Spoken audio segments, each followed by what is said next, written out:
Indriyani, Indriyani, los sentidos. los sentidos. Manam, Manam, la mente. la mente. Buddhi, la inteligencia. la inteligencia. Hacia, de esta lujuria. de esta lujuria. Adhistanam, Adishtanam, lugar de asiento. lugar de asiento. Uchate, Uchate, se denomina. se denomina. Etai, Etai, por todos estos. por todos estos. Mohayati, Mohayati, confunde. confunde. Eshaha, esa lujuria. esa lujuria. Jnana, Jnana, conocimiento. conocimiento. Abrityam, Abrityam, cubriendo. cubriendo. Dehinam, Dehinam, del encarnado. del encarnado. Traducción. Los sentidos, la mente y la inteligencia son los lugares de asiento de esa lujuria, y a través de los cuales ella cubre el verdadero conocimiento de la entidad viviente y la confunde. Por favor, repitan. Los sentidos, la mente y la inteligencia Los sentidos, la mente y la inteligencia son los lugares de asiento de esa lujuria, son el lugar de asiento de esa lujuria, a través de la cual, a través de la cual, a través de los cuales a través de los cuales ella cubre el verdadero conocimiento ella cubre el verdadero conocimiento de la entidad viviente de la entidad viviente y la confunde. y la confunde. Significado por Srila Prabhupada. Jai Shri. El enemigo ha ocupado diferentes posiciones estratégicas en el cuerpo del alma condicionada, y por consiguiente el Señor Krishna señala estos lugares para que aquel que quiera conquistar al enemigo pueda saber dónde encontrarlo. La mente es el centro de todas las actividades de los sentidos, y de ahí que cuando oímos hablar de los objetos de los sentidos, por lo regular la mente se vuelve la fuente de todas las ideas de la complacencia sensual. Y como resultado de ello, la mente y los sentidos se convierten en depósitos de la lujuria. Luego, el departamento de la inteligencia se vuelve la capital de estas propensiones lujuriosas. La inteligencia es el vecino inmediato del alma espiritual. La inteligencia lujuriosa influye en el alma espiritual para que adquiera el ego falso y se identifique con la materia, y por ende con la mente y los sentidos. El alma espiritual se vuelve adicta a disfrutar de los sentidos materiales y confunde esto con la verdadera felicidad. Esta falsa identificación del alma espiritual se explica muy bien en el Srimad Bhagavatam 10.84.3, el verso: Yasyatma buddhi kunape tridatuke swadi kalatradi shubhaumai jadi yatirta buddhi salilena karhichit gyanesu abhigyasu saevagokaram.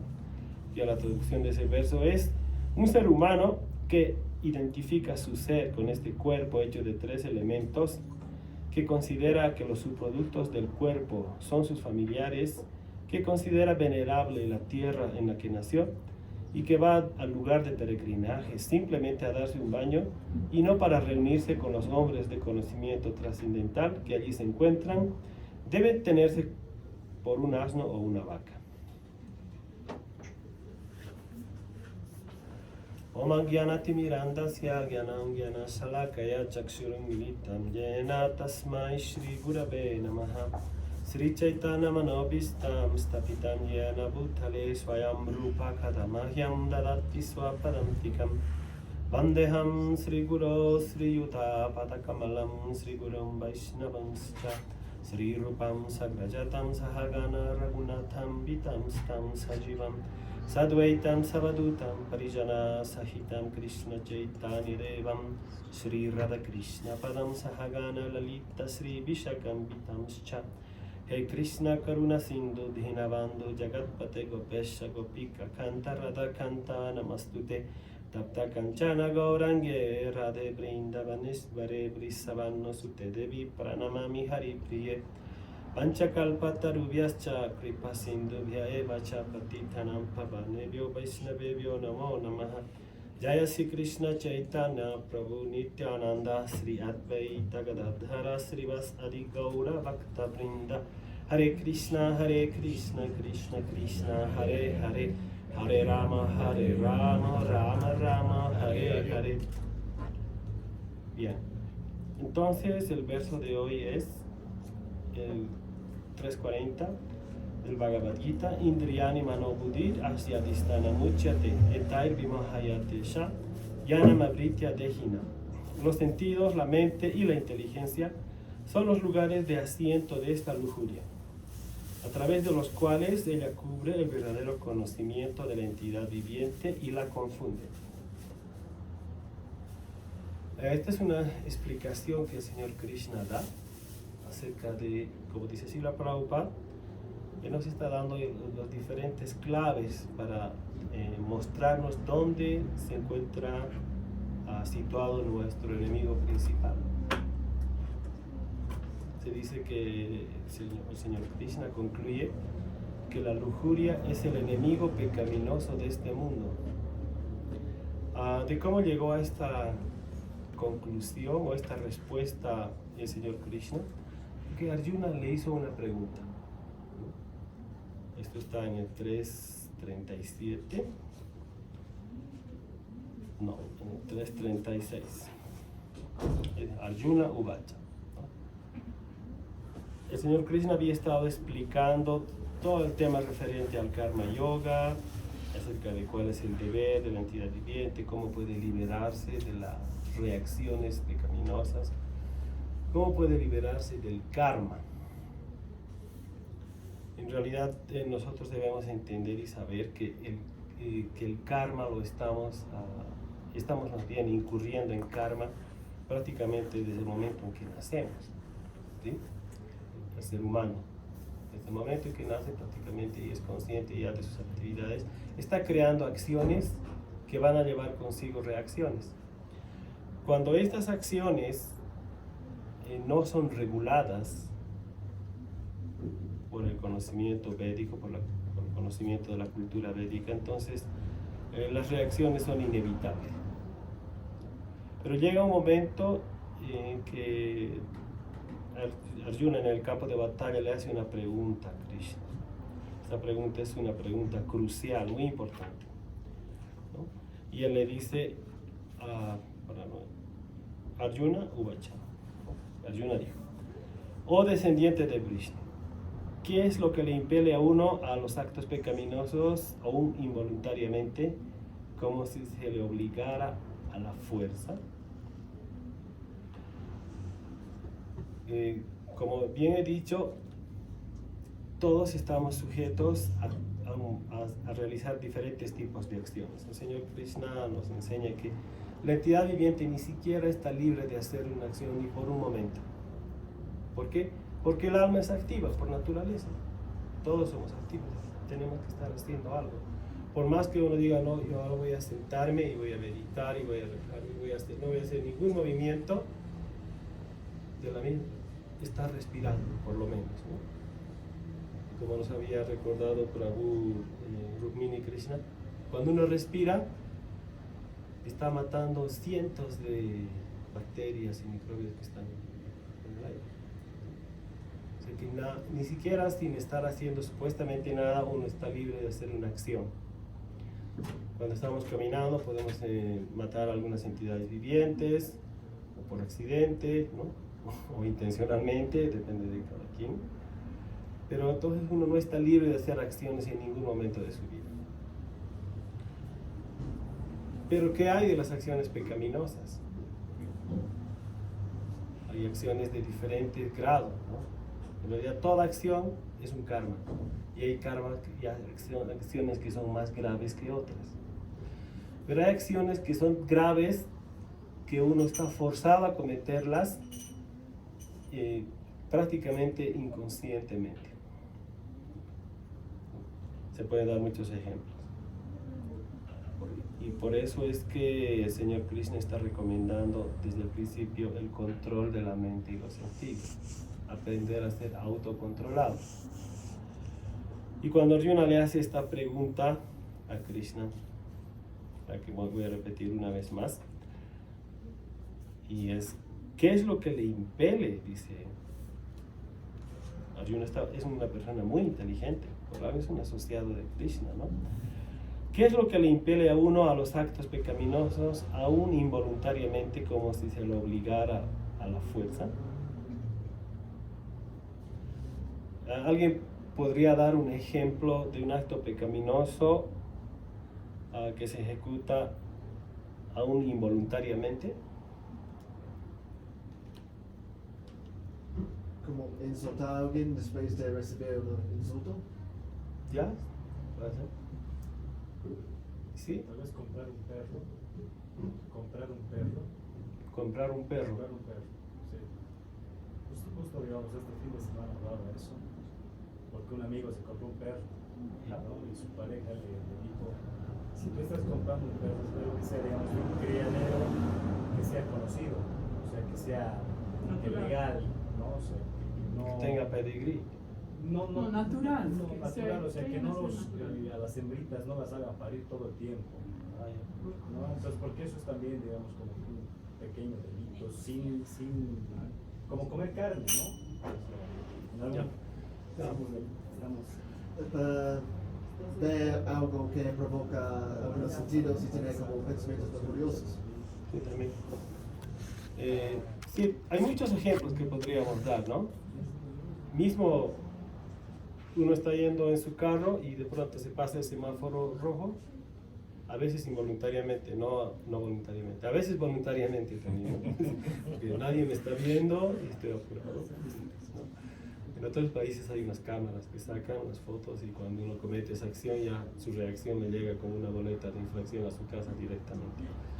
Pero acá todavía no tenemos ese tipo de control, así que mucha gente lo hace voluntariamente. Pero bueno, hay muchos ejemplos que se pueden dar.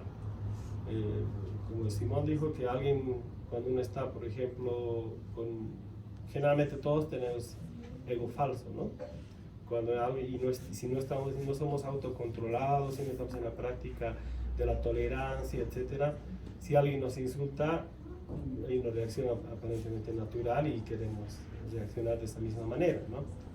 O cuando uno está caminando, como ya dije, y involuntariamente puede pisar una hormiga, está matando. Cuando uno está respirando, también aparentemente ya lo está haciendo. Entonces, el mundo está lleno de acciones y reacciones. Es inevitable, la ley del karma. Acciones más graves y acciones menos graves, reacciones más graves y reacciones menos graves. Sin embargo, estamos hablando de las actividades pecaminosas conscientes. Aquí Arjuna le dice, ¿qué es lo que le impele a uno a actuar pecaminosamente, aún involuntariamente, como si se lo obligara por la fuerza?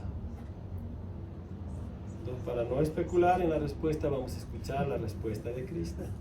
¿Sí? ¿Qué dice Krishna? Es un verso también muy famoso que nos sirve para iluminarnos. Sri Bhagavan Uvacha, Kama esa, Krodha esa, Rajaguna Samudbhava, Mahashana Mahapatma, Vidhi Enamiha Vairina. La Suprema Personalidad de Dios dijo, es únicamente la lujuria, Arjuna, que nace del contacto con la modalidad material de la pasión y luego se transforma en ira y que es el pecador enemigo de este mundo, enemigo que lo devora todo. Entonces, aquí está dando una clave muy importante, Señor Krishna, está introduciendo el término de lo que es la lujuria, kama, ¿no? La lujuria. ¿Cómo se define la lujuria? Es ese deseo incontrolable, digamos así, por disfrutar de los objetos de los sentidos, ¿no? Y eso es algo que es parte de este mundo. Cómo este mundo está creado en base a 24 elementos, ¿no? 5 sentidos de acción, 5 objetos de los sentidos. O sea, nuestros sentidos tienen objetos que les dan placer. Hay objetos que les dan, por ejemplo, placer al sentido del gusto. Hay objetos que dan placer al sentido de la vista, al sentido del oído, ¿no? Al sentido del tacto. Entonces, hay esos objetos. Así está creado este mundo material. Por eso es que cuando uno pasa, por ejemplo, si a uno le gusta, yo siempre doy el ejemplo de los helados, pero no vayan a pensar que a mí me gustan mucho los helados, ¿no? Pero ahí está el ejemplo siempre, ¿no? Uno pasa por una heladería y dice, esto, qué macana que no estén ofrecidos a Krishna, ¿no? Pero uno dice, bueno, voy a ofrecer a Krishna. mis sentidos quieren disfrutar de eso. Y así hay tantos objetos, ¿no? Con la vista, cuando uno escucha una música, de pronto, una música que le gusta mucho al oído, entonces se deja llevar por este disfrute, ¿sí? Y así, podemos dar muchos ejemplos de los objetos que dan placer a los sentidos. Entonces es inevitable. Pero hay algunos placeres que son pecaminosos, ¿no?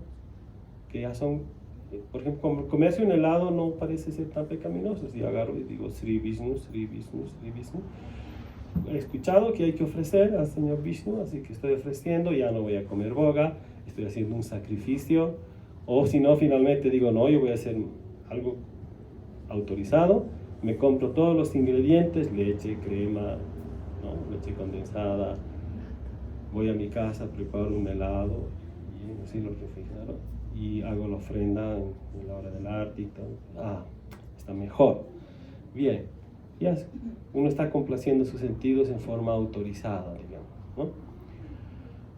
Pero ¿qué pasa con otros placeres de este mundo que nos arrastran, ¿no? Que nos llevan, como es la intoxicación, el sexo ilícito, ¿no? Básicamente se mencionan eso. Entonces son placeres que están ahí, que son placeres que nos dan placer a los sentidos y al cuerpo, y uno está impelido a ser interferido o influenciado por estos placeres, pero definitivamente son considerados pecaminosos. ¿A qué se debe esto? Es que está esta cama, esa lujuria que nace de la modalidad de la pasión. Es inevitable, ahí está. Por más que uno a veces diga, no, esto es malo, es negativo, es pecaminoso, pero a veces uno puede caer. Incluso el hombre, como inverso, ¿no? En el Bhagavad Gita, Indriyani, Aranyahuri, no sé si. Bueno, inverso no recuerdo. Dice que incluso el hombre de mentalidad estable, el sabio, es arrastrado por el disfrute de los sentidos inevitablemente, incluso él. A veces uno se esfuerza por controlar sus sentidos y ante un descuido, digamos así, cae en el disfrute de los sentidos, porque están ahí y son las pruebas de Maya, son las pruebas de este mundo. Obviamente las personas que no tienen educación filosófica Vaishnava, yógica, mística, dicen, no, es lo más natural y normal disfrutar de este mundo. Para eso estamos aquí en este mundo, ¿no? Pero las personas que tienen educación espiritual saben que tenemos que controlar la mente y los sentidos si queremos desarrollarnos en la vida espiritual. Y para eso están las escrituras, el guru y los devotos, Guru Shastrisado, para llevarnos por el buen camino. Sin embargo, incluso, repito una vez más, incluso que no esté en el buen camino, la influencia es tan fuerte de Maya, de la ilusión, y sobre todo de la lujuria, que nace de la modalidad de la pasión, que nos pueden arrastrar. Entonces, la respuesta que Krishna ha dado bien clara, es como decir, es muchas veces inevitable. Entonces, ¿qué es lo que uno hace a continuación? Si uno está en el camino del yoga, ¿no? Si uno está en el sendero de la autorrealización, sabe que tiene que practicar el control de la mente y los sentidos justamente para poder establecerse en la autorrealización, para no distraerse de la autorrealización. Y esa práctica, prácticamente, quiero decir, esa es la práctica de la conciencia de Krishna. Por eso es que cantamos rondas, por eso es que seguimos los principios, hacemos un sadhana, ¿no? Llevamos ciertas actividades favorables, rechazamos las desfavorables, ¿no? Como sadhusanga, el mismo señor Srila Rupa Goswami nos ha recomendado en el Néctar de la Instrucción, lo que he explicado muy vívidamente para Prabhu Rukmini Krishna cuando estaba aquí, en los 3 primeros versos especialmente, ¿no?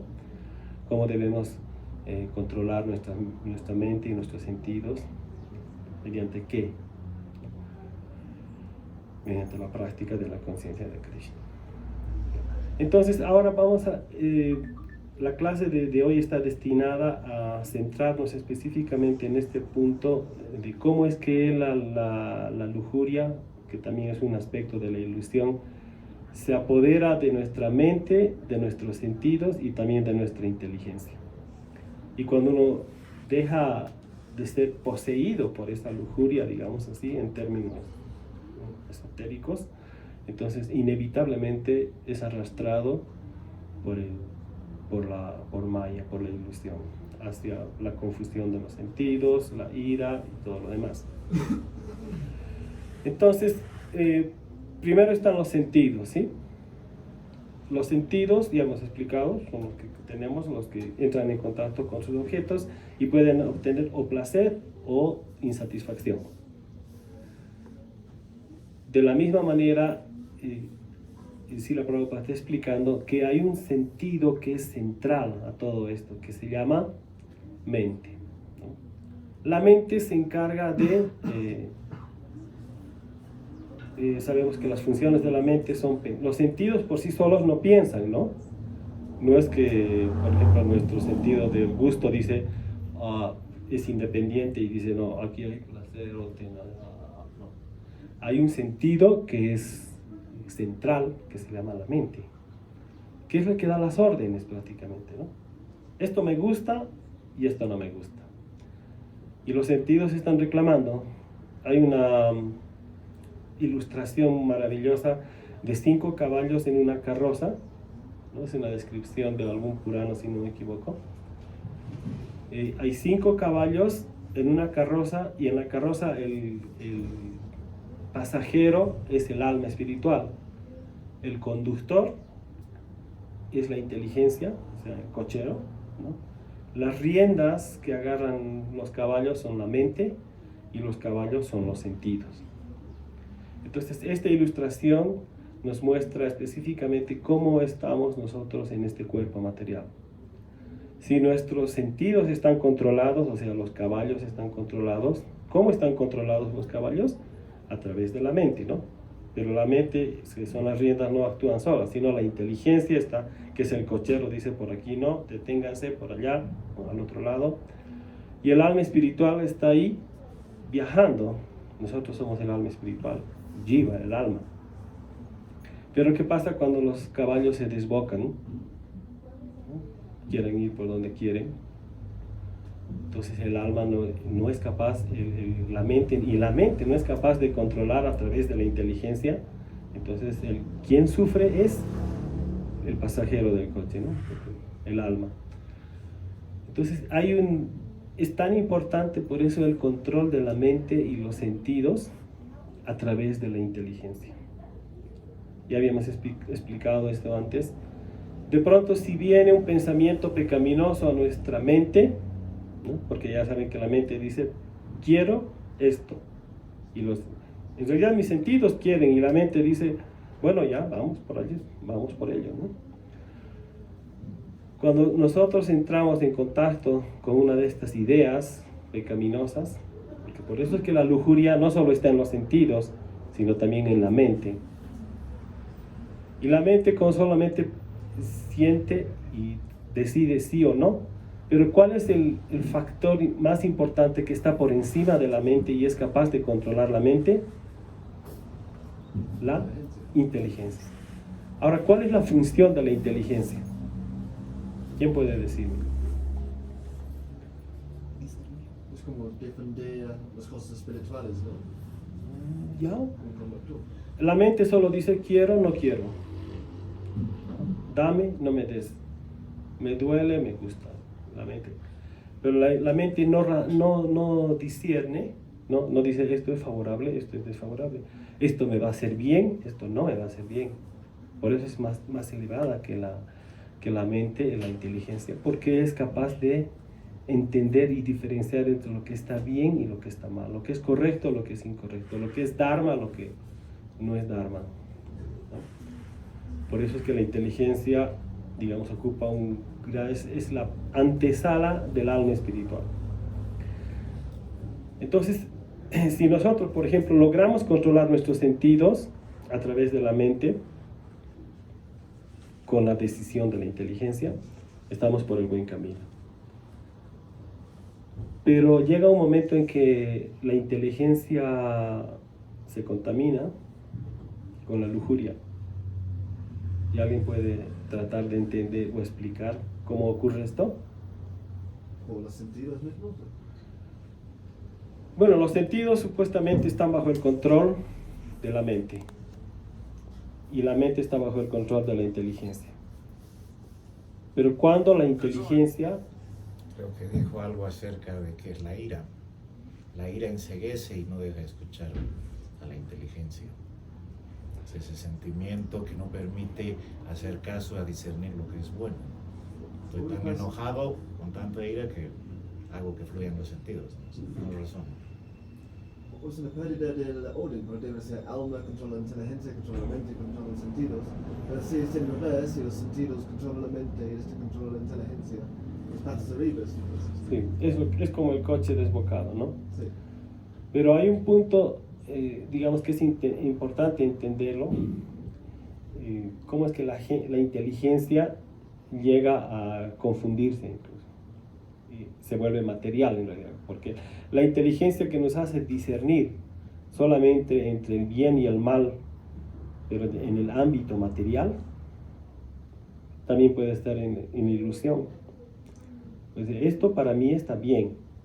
La inteligencia dice, ok, no tenemos que, por ejemplo, cometer actos pecaminosos, no tenemos que ofender a nadie, no tenemos que hacer nada malo, digamos, la inteligencia. Así que mi querida mente se controla y mis sentidos los tengo bajo control.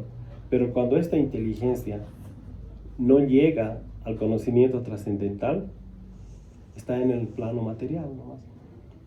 Y puede llegar a pensar que realmente por tener, por ejemplo, más posesiones materiales, por tener más belleza, más conocimiento, estoy obteniendo un estatus aceptable y eso está correcto. Pero eso es ilusión, porque ningún estado en el mundo material, ninguna situación material de satisfacción nos va a conducir a la elevación espiritual. Entonces la inteligencia también puede llegarse a confundir. ¿Por qué? Por falta de conocimiento, por falta de realización, por falta de un maestro espiritual. Por eso es que es tan importante llegar a tener un maestro espiritual.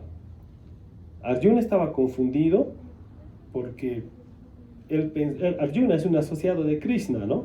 Es decir, viene incluso del mundo espiritual, podríamos decir. Pero Arjuna estaba argumentándole a Krishna, ¿no? No es bueno matar, ¿cómo vamos a ser malos? Vamos a manchar nuestro botín con sangre. La sociedad se va a descarriar porque si mueren los hombres, las mujeres van a quedar solas, desamparadas y va a haber irreligión y esto. Así que le estaba queriendo convencer a Krishna con argumentos inteligentes de que no es bueno pelear, que no era bueno llevar el dharma, ¿no? ¿Y qué le dice Krishna? Primero se sonríe, ¿no? Para no hacer tan malo, digamos. Le dice, asochan, ¿no? Asochan ambas ochas. Al hablar palabras doctas, así, te estás lamentando por aquello que no es digno de lamentarte. Aquellos que son sabios no se lamentan ni por los vivos ni por los muertos. O sea, el mismo Arjuna nos sirve de ejemplo porque él tenía confundida su inteligencia, ¿no? A veces cuando uno argumenta y tiene muchos argumentos, piensa que, wow, ahí está, te lo estoy demostrando. ¿Acaso es bueno matar? ¿Dónde dice que es bueno matar? No matarás, ¿no? Entonces, pero Krishna le dice, no, mátalos a todos estos, porque son irreligiosos. Esta es una guerra religiosa y un kshatriya está para matar, no siempre para matar, pero para proteger, ¿no? Y si tiene que matar, si es necesario, tiene que matar. Yo estoy dando últimamente el ejemplo del policía, que un policía, digamos, ve un delito a un criminal y no lo arresta. Y el policía dice, no, pero es que él tiene familia, tiene que mantener a sus seres queridos, ¿no? tiene que trabajar, no le podemos impedir que trabaje. Aparentemente argumentos lógicos, ¿no? Pero no, el policía tiene que cumplir con su deber, tiene que proteger a los débiles, tiene que establecer la justicia, es un fin un medio para que la justicia se establezca, ¿no? De la misma manera, a veces nuestra inteligencia, a veces argumenta. Podemos decir, bueno, no es bueno cometer pecados, no es bueno romper principios, no es bueno matar, no es bueno intoxicarse, etc., ¿no? Pero a veces la inteligencia, como es inteligente, busca argumentos para justificar nuestras actividades. Y por eso uno tiene que ser lo suficientemente inteligente. Buddhi Yoga, Vyavasa Yatmika Buddhi, hay un verso que cuando uno está en la conciencia de Krishna, su inteligencia es más amplia, es superior, porque le permite discernir no solo entre el ámbito material, sino en lo que es la materia y el espíritu, lo que es eterno y lo que es temporal, lo que es, en otras palabras, importante y lo que es menos importante. Y a veces las personas que no tienen este conocimiento trascendental confunden, ¿no? Y se quedan en el plano moral nomás, ¿no? No es bueno, hay que saludar bien, todo quedarse en las buenas, manual de urbanidad, todo muy bien, muy educado, pero en el alma no están haciendo ningún progreso espiritual, porque no están entendiendo lo que es la diferencia entre materia y espíritu, no están haciendo actividades que los van a hacer trascender el ámbito material. Por eso es que la inteligencia también puede llegar a estar en ilusión. Pero cuando la inteligencia por eso es superior, ¿en qué momento la inteligencia se espiritualiza y ya no se confunde? Hablando de confusiones. ¿En qué momento la inteligencia ya es superior, trascendental? ¿Quién puede explicar con sus propios términos? Para mí es como un momento cuando uno siente esta intuición que uno se conecta como, ¿cómo se llama? A priori, no sé si es uno ya sabe, conoce por conocer sin saber por qué, ¿no? Es algo que llegó, no es algo lógico linealmente, este me llegó, leí esta y ya pienso este es algo que llega de algo más allá, ¿no? ¿Salió del corazón? Sí. ¿Y si desde ahí qué? Bueno, se la pone al servicio de Krishna, porque hay un verso que también dice que Krishna da la inteligencia. ¿Es? ¿Cuál verso es? Hay dos versos, ¿no? O tal vez hay más, pero yo me acuerdo de dos. Sarvasya Chaham Hridi Sanivista. Yo estoy en el corazón de todas las entidades vivientes de Krishna. Algunos saben y algunos no saben. Puede que venga un invitado por primera vez y le decimos, Krishna está en tu corazón. Bueno, algunos cristianos ya lo han dicho, ¿no? Dicen, Dios está en tu corazón. Así que bien. Gracias, con permiso, me voy. Entonces, pero sí, Dios está en nuestro corazón, como Paramatma. Ahí está, es el testigo de nuestras actividades. Pero no solo es el testigo, ¿no? Sino que, como decía Siddheswari, nos recuerda que de él viene el conocimiento, la memoria y el olvido. Esa es la función. Cuando uno quiere llegar a Krishna, cuando uno es sincero y dice, hace esfuerzos por llegar a Krishna, por encontrar la verdad, entonces Krishna a través da esa iluminación, guía sus pasos, por acá, por allá, ¿no? Anda al templo. Como había un amigo de... Bueno, esta es como una anécdota, ¿no? Vino un amigo un devoto, era amigo, bueno, un devoto iniciado, digo, no iniciado, de Argentina creo que era, ¿no? Dice, ¿dónde hay templo? ¿Dónde hay templo acá en esta ciudad? No sé, no hay nadie, no encontraba a nadie que conocía a los devotos. Y empezó a caminar, ¿no? Así por toda la ciudad. Así. Y llegó al templo, sin que nadie le diga, ¿no? Llegó así de pronto, así.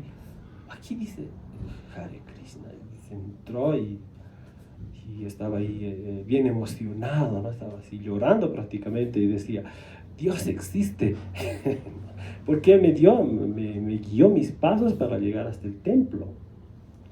Y puede ser, ¿no? Sí. No creemos que haya sido una casualidad. No. ¿Ok? Pero y lo raro es que en ese momento él se sintió perdido, ¿no? ¿Ah? En ese momento él se sintió perdido, como dice. Claro, sí, sí. Pero estaba buscando el templo. Lo único que estaba buscando era el templo en toda la ciudad.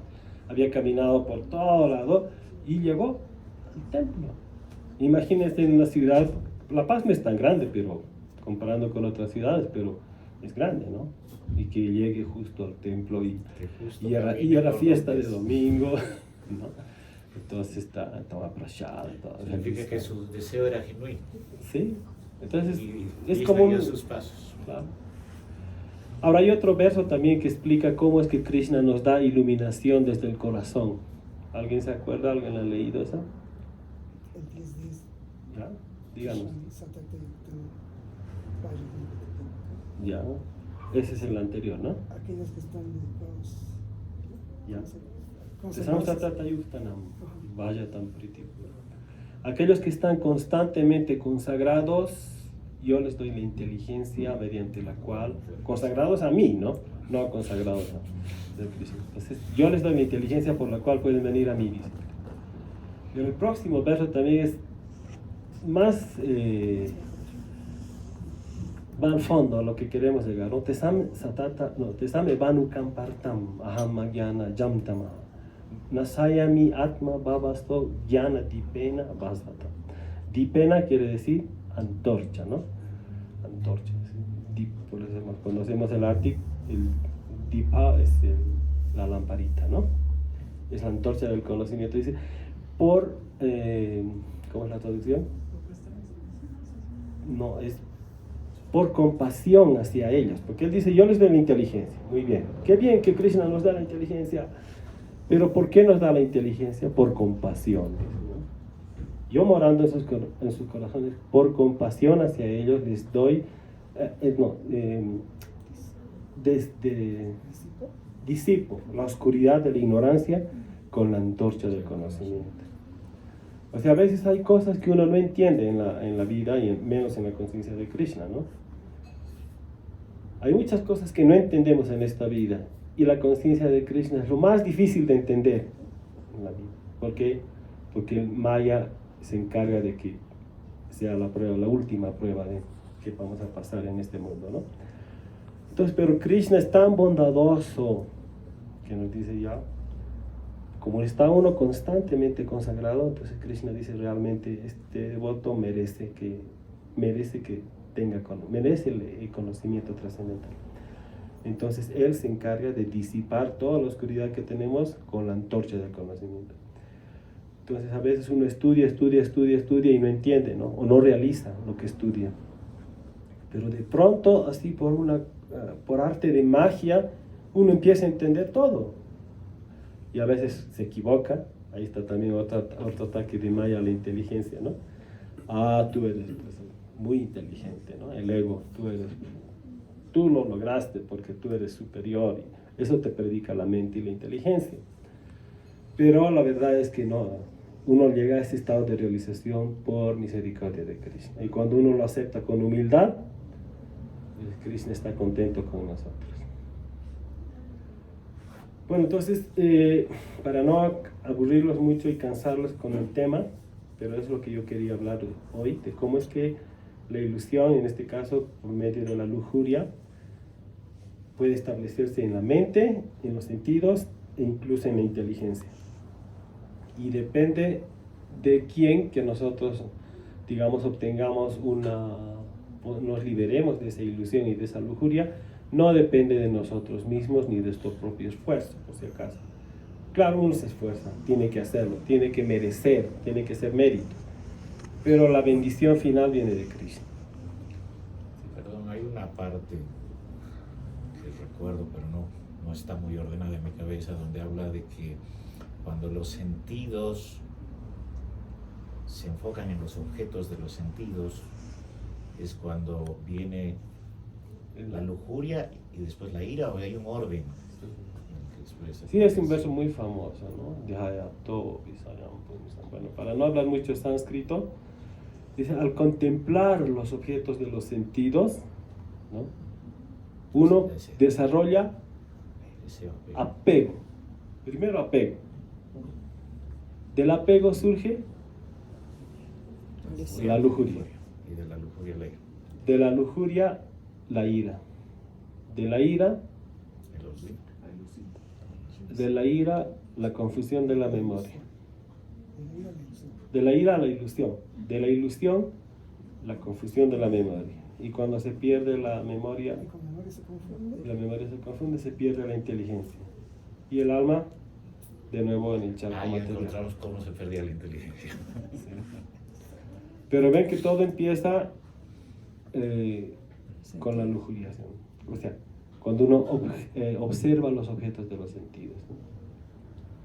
Entonces, de pronto uno puede pensar que, no, yo soy muy fuerte espiritualmente, estoy centrado en mi vida y no voy a caer por ningún motivo. Y cae, porque entra en contacto con los objetos de los sentidos y los observa. Y de ese observa de un apego. ¿Ah? Y uno dice, ¿para qué los habría observado? Pero ya no importa, ya los observé. Ya estoy apegado, ¿no? Y ese apego ya es la lujuria, ¿no? Porque dice, ya, Deseo. hoy más. Claro, cuando está en el charco material y uno reacciona después por misericordia de Krishna, ¿no? Y un devoto dice, sal del charco. Sí, lo siento mucho, caí, no pude. Entonces se levanta. ¿Qué pasa cuando uno se cae? Tiene que levantarse, ¿no? No puede quedarse ahí. Y hay ejemplos incluso pasatiempos que nos ilustran esto, ¿no? A ver, yo había un pasatiempo bien cortito, no sé si tan cortito, pero de Narada Muni. Sí, bueno, voy a contar bien rapidito. Narada Muni es un devoto puro de Krishna, ¿no? Pero él de pronto había empezado a desarrollar orgullo, ¿no? Y empezó a decir a Krishna, empezó a decir, bueno, realmente yo soy un devoto, debo ser el mejor devoto, ¿no? Porque imagínense, tengo tantos poderes y todo. Ahora sí no recuerdo, estoy confundiendo los pasatiempos.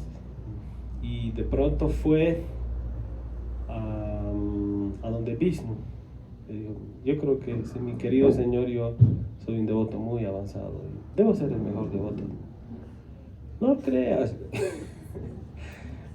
Me dijo entonces, debe haber, ¿por qué no vas a ver a un devoto que hay allí en una granja, en una tierra lejana, ¿no? Creo que es el más avanzado que vos. ¿Y será posible? No es posible. Inmediatamente voy a ver, ¿no? Entonces ya había un granjero que era humilde, sencillo, pero era un devoto de Krishna, ¿no? Trabajaba todo el día y después llegaba en la noche y atendía con su familia, su esposa, sus hijos. Y entonces él dijo, ¿cómo es posible que este granjero sea un devoto más avanzado que mí? Yo estoy pensando todo el tiempo en Krishna y él aparentemente está ahí trabajando igual. Y entonces le dice, pues si Krishna dice, a ver, vamos a ver, ¿por qué será? Entonces, a ver si me recuerdo mal el pasatiempo. Y después aparece Vishnu en la escena y dice, ¿puedes hacerme un favor? Si yo quiero que me hagas un servicio, que me lleves este cántaro de agua hasta el otro lado. Pero este cántaro tenía un montón de agujeros, ¿no? Entonces tú echabas, pero no quiero que se derrame el agua. Entonces, sí, claro, Narada Muni dijo, puedo hacerlo. Entonces cuando empezó a llenar el cántaro, veía que estaba tapando con sus dedos y dice, no puedo así. Y llegó y vio que el cántaro estaba vacío, ¿no? ¿Cómo es posible? imposible, intentó varias veces y no pudo. Entonces le dijo, llegó en la noche Krishna, Vishnu, le dijo, ¿qué has hecho hoy día? ¿Has logrado hacer? Y no pude. ¿Cuánto has pensado en mí ese día? Y nada, pues, porque Narada Muni estaba pensando en tapar los agujeros y se había olvidado de pensar en Krishna. Mientras que el granjero estaba todos los días trabajando y cantando Hare Krishna, recordando, haciendo sus oraciones. Y dijo, ven, este granjero es simple, pero él está todo el día pensando en mí. No se está envaneciendo, orgulleciendo que ya soy el mejor, así, ¿no? Entonces eso puede ocurrirnos a cualquiera de nosotros, ¿no? Uno piensa, pero cuando soy segunda iniciación o soy sannyasi, tengo discípulos, puedo estar muy avanzado, y se envanece y se olvida de Krishna. Mientras que puede haber un devoto simple, sencillo, que está haciendo su sadhana y está siempre concentrado en Krishna y no se olvida de Krishna. Entonces se me vino este ejemplo a la cabeza para ver que la misericordia de Krishna no depende en realidad de nuestro propio esfuerzo, sino es una bendición que llega a eso. Es una bendición. Misericordia generalmente se aplica cuando uno recibe algo que no merece, ¿no? O que llegó, un regalo que obtiene, no sé si lo merezco o no lo merezco, pero lo he obtenido. Y eso es una bondad, una misericordia de Krishna. Quería hacer la última pregunta porque ya creo que ya está. No, era un comentario más que todo, donde decía el peligro en la práctica espiritual no es caerse muchas veces, sino que llego a caerme tantas veces y a pararme que me disocio y acabo predicando una cosa y haciendo otra. ¿Y qué iba a decir Rubén? Sí, que no he entendido bien. Pero bueno, sí, eso de la lujuria, ¿no? Yo me acuerdo que una vez dijo uno de los gurús, cuando que vino, era, si yo, digamos, quiero tener una pareja, necesariamente tengo que mirar a una mujer, ¿no? ¿Cómo puedo tener una pareja sin mirar, ¿no? Y si creo que es un pecado. Bueno, Pero entonces, busque una devota.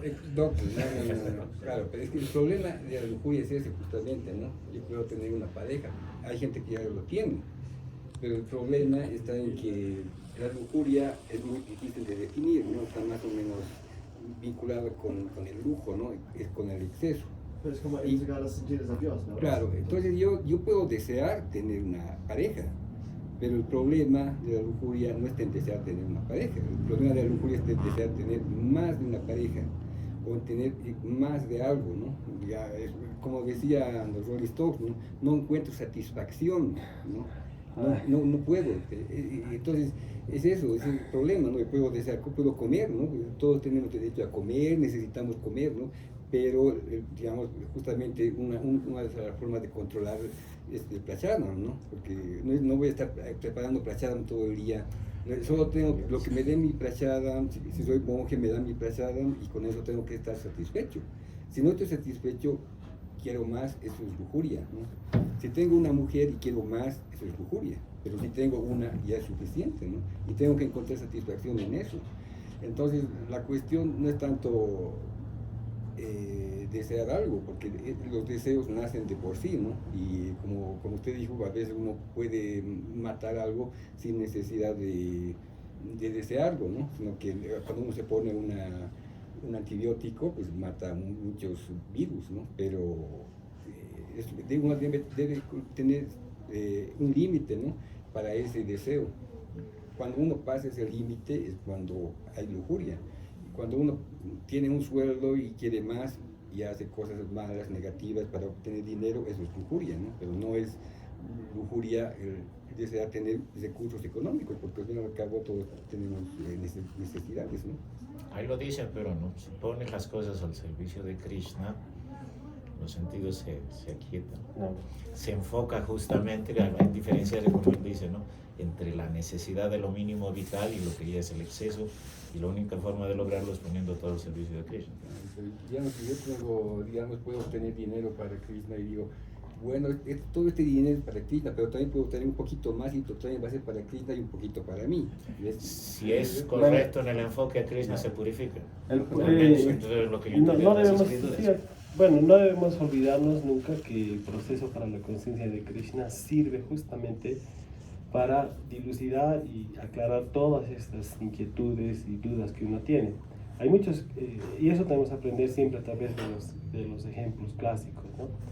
Hay reyes, por ejemplo, que han tenido no solo una esposa o varias esposas muy bellas, sino que también mucha opulencia y mucha riqueza, y son devotos puros de Krishna, y no están apegados a ese placer, como el mismo caso de Maharaj Pariksit, ¿no?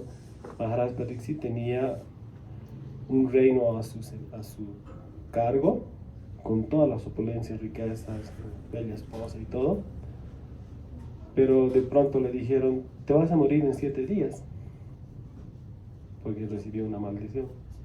Y es que el rey no es que fue corriendo a su casa y le dijo a su esposa, no, dijo, bueno, está bien, yo estoy tan apegado a Krishna, y si es el destino el que me ha llevado a esta situación, pues lo tomo.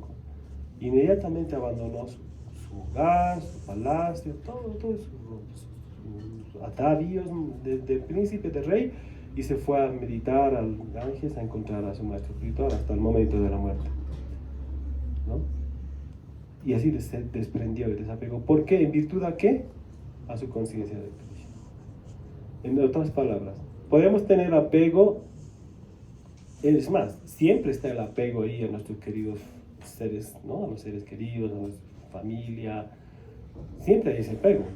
Pero cuando nuestro apego es más por Krishna, entonces el otro apego entra en situación secundaria. Y es más fácil desapegarse de eso. ¿Por qué? Por apegarse a Krishna. Y el apego, ¿y por qué uno se apega a Krishna? A ver, una pregunta yo quiero hacerles, porque quiero ayudarles a... ¿Por qué uno se apega a Krishna? Porque es como el placer más trascendental, ¿no? Es como que se conecta a este... Súper, más elevado, superior. Si tienes un placer superior, más elevado, los otros placeres quedan en segundo plano, ¿no? En segundo plano. Que se vuelva el vicio primario. ¿Sí? Entonces tu apego es tan fuerte por Krishna, pero ¿por qué es tan fuerte el apego por Krishna? Es la pregunta en realidad. No me han respondido. No, lo que él decía, porque es el placer máximo que puede Ya, experimentar. pero ¿cómo es ese el placer alma humana, entonces? trascendente. Pero ya, estamos hablando de un placer. Sabemos de que hay placeres de los sentidos, ¿no? Cuando hablamos de placer, se nos viene en nuestra mente todo lo que da placer. Y Krishna dice que es el placer más elevado y superior. Y ahora mi pregunta es, por favor, den detalles de ese placer. Si no ¿Por tienes- qué es superior? Si no tienes Tal el vez karma. porque es continuo y no es como los otros placeres que son momentáneos. Va por ahí, tibio, digamos así. ¿Y qué pasa si no tienes el karma para sentir placer? Porque No, el placer espiritual no depende del karma. Es libre de todos los problemitas como Sí. deseo, Es trascendental. ¿Qué iba a decir Gabriela? Iba a decir de que la satisfacción espiritual es eterna, entonces es por eso que es más Es superior. placentero, o sea, pegarse a Krishna. En cambio, como decía Sebastián, los otros placeres están en el ciclo del samsara, ¿no? De vida y muerte, entonces son pasajeros. Ya, está bien. Yo quiero detalles. Uno nunca puede decir basta de Krishna, pero sí de las otras cosas. Uno se puede hartar de comer helado, pero no de comer de Krishna. Acerca de Ya, Krishna. un ejemplo. ¿Y qué decía? Desde mi perspectiva, la satisfacción es solo una motivación, pero como almas espirituales estamos por naturaleza atraídos a amar a Krishna, pero a medida que encontramos que hay ciertas cosas satisfechas por Krishna y esa sensación es constante, entonces empezamos a buscar más maneras de poder encontrar eso. Ya, estamos en búsqueda. Pero mi pregunta es esta. ¿Por qué? ¿Qué tiene Krishna que nos atrae tanto y que nos va a dar tanto placer? Hay una respuesta. Ya ganito. A ver. Porque es de donde venimos. Ya es una respuesta, eso digamos conocimiento. ¿Quieres saber de dónde vienes? Anda donde perteneces, ya, ok. Pero digo, es como volver a casa, por eso es Ya, satisfacción. simple, ya, pero ¿cómo es esta casa? A ver, ¿qué dices si ves? Porque es supremamente atractivo. ¿Va por ahí? Va por ahí. Es como decir, ya, sí, ya, ok, tiene una descripción, o sea, esa chita no es eterno, lleno de conocimientos. ¿Quién ha visto a Dios? En otras palabras. ¿Cómo? Nadie ha visto, no, falso. Ahí está. A ver, hay un señor que ha visto por primera vez a Krishna y ha quedado completamente enamorado de él. ¿Quién es ese señor? Tiene 4 cabezas. Brahma. ¿No? Cuando Brahma vio a Krishna, ¿qué dijo? Kandarpa Goti Kamaniya Visheshashova. ¿Qué dice ahí? ¿Por qué cantamos todos los días? Govindam Adipurusham, ¿no? Te amo, dice Brahma, te amo, mi Señor, el Señor primordial. Tu belleza es tan grande y tus ojos son de loto. Tienes una pluma de pavo real en tu cabeza. Eres tan bello que todos los cupidos están enamorados de ti. ¿Saben quién es Cupido, no? El dios del amor. Cuando uno dice, ay, Cupido me flechó, ¿no? Sí. Bueno, estoy enamorado, ¿no? Cupido me dio un flechazo. Y Cupido es el dios del amor. Existe Cupido, hay muchos Cupidos, ¿no? Cuando alguien se enamora de otra persona, es porque Cupido agarró una flechita bien afilada, así con su... y agarró. Listo, 2 personas. Esa es la función de Cupido, existe. Así como hay el semidios del agua, el semidios de la lluvia, el semidios de tal y cual, hay el semidios del amor, que es Kandarpa, ¿no? Ah, sí, ¿cuál es tu función? Y mi función es enamorar a las personas. Él sabe a quién, como quién, ver los karmas, todo bien, quién es con quién. A veces este tiene que sufrir, por lo tanto lo voy a hacer enamorar a este con esta. Él sabe todo lo que tiene que pasar, todo está controlado, ¿no? Pero una vez Cupido, tiene que saber también con quién meterse, ¿no? Pues está entrando otro pasatiempo. Pero esto es entre paréntesis. Mejor no, ese no pasatiempo no. Pero ya, estamos hablando de Krishna.